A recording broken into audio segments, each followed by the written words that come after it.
Hello बच्चों, आज हम करेंगे बाल राम कथा का पाठ लंका में हनुमान।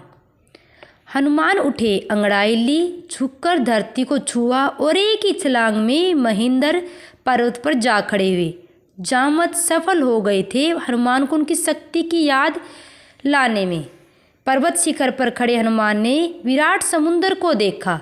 समुद्र की तरफ देखा, उनकी आंखों में चुनौती का भाव नहीं था, समर्पण का था राम के प्रति। समुद्र को देखकर डर गया, उसकी गरिमा नष्ट होने को थी। हनुमान ने पूर्व दिशा की ओर मुंह करके अपने पिता को प्रणाम किया, हाथ हवा में उठाए। किस पिता को? पवन, क्योंकि इसको पवन पुत्र कहा जाता ना, तो पवन को उनको प्रणाम किया। पर्वत पर झुककर उसे हाथ पैर से कसकर दबाया और छलांग लगा दी। अगले ही पल वे आकाश में थे, समुद्र के ऊपर तेजी से आगे बढ़ते हुए। छलांग के समय बड़े शिलाखंड आसमान में उड़ गए।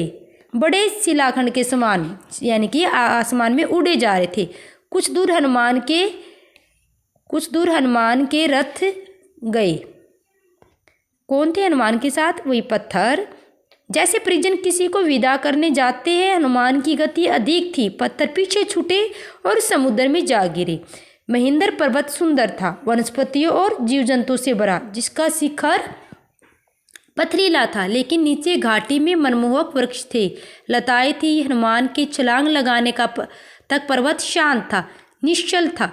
छलांग के दबाव से पर्वत दरक गया, वृक्ष कांप कर गिर गए, वन थर्रा गया, बड़ी बड़ी चट्टानें नीचे लुढ़कने लगी, पशु पक्षी चित्कार करते हुए भागे। कई स्थानों पर जल स्रोत फूटे, कहीं धुआं उठने लगा, चट्टानें दहक उठी, लाल हो गई आग के गोलों की तरह। हनुमान इससे बेखबर थे। क्यों थी? क्योंकि वो हनुमान कहाँ जा रहे थे बच्चों? लंका में जा रहे थे, माता सीता का पता करने के लिए। वायु की गति से आगे बढ़ रहे थे। मार्ग में उन्होंने दिशा बदली लंका जाने के लिए। उनका शरीर तो हिला, तो बादलों की सी गड़गड़ाहट हुई। वे जहाँ से निकले सब कुछ अस्थिर हो गया, यानी कि रुक गया। समुद्र में ऊंची लहरें उठने लगी, उनकी परछाई समुद्र में विराट नाव की तरह दिखती, बिना आवाज चलती ही। समुद्र के अंदर एक पर्वत था, मेनाक, सुनहरा चमकता हुआ। वह जलराशि को चीरकर ऊपर उठा। मेनाक चाहता था कि हनुमान कुछ पल वहां विश्राम करे। मेनाक क्या था बेटा? एक पर्वत था। लेकिन बच्चों, हनुमान वहां नहीं रुके। उनकी मेनाक से क्या थी? सदिच्छा बाधा लगी कि उनकी वहां रुकने की इच्छा उनको मन में नहीं लगी।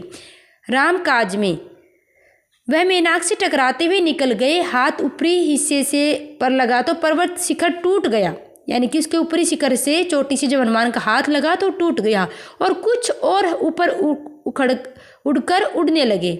हनुमान अब कुछ और ऊपर उड़ने लगे। हनुमान के रास्ते में कई बाधाएं, रुकावटें आई। राक्षसा सुरसा मिली, सुरसा राक्षसी उसको रास्ते में मिली बच्चों। विराट शरीर की, बहुत बड़ा शरीर था उसका। वह हनुमान को खा जाना चाहती थी।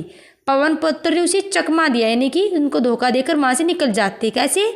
उसके मुंह में घुसकर वापिस निकल आए थे। आगे एक और राक्षसी टकराई, उसका नाम सिंहिका था, छाया राक्षसी। उसने जल में हनुमान की परछाई पकड़ ली थी।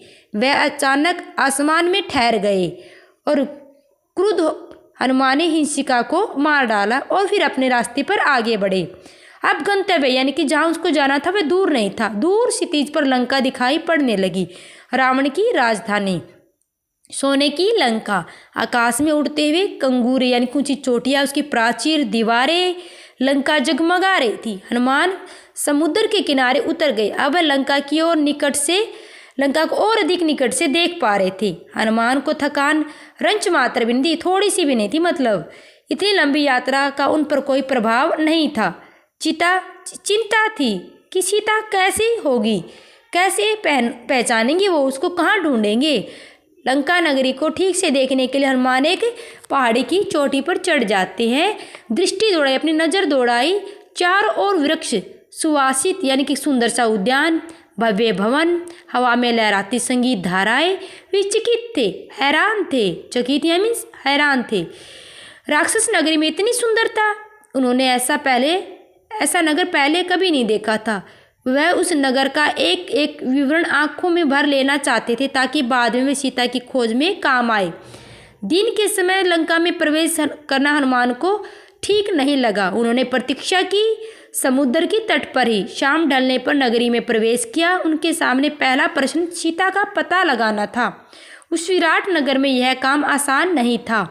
वृक्षों डालियों से कूदते फादते हुए वह नगर के मध्य में पहुंच गए। राजमहल वहीं था। उनका अनुमान था कि सीता महल में ही होगी।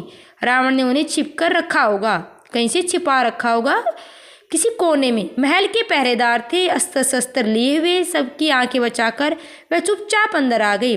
राजमहल बहुत बड़ा था, विराट था, वैभवपूर्ण था। वे बचते बचाते महल में घूमने लगे, भटकते रहे। रात का समय था, अधिकतर राक्षस सो रहे थे। उन्होंने निकट जाकर एक एक चेहरा देखा। सीता जैसी कोई उन्हें नजर नहीं आई। वे रावण के कक्ष में गई। वहां रावण था, उसकी रानी मंदोदरी थी, सीता नहीं थी। न जाने सीता को कहाँ छिपा रखा था। सोचते हुए हनुमान अंतपुर से बाहर निकल गए। अंतपुर में जहाँ राजाओं लोग रहते, रानियां रहती हूँ वहां पर।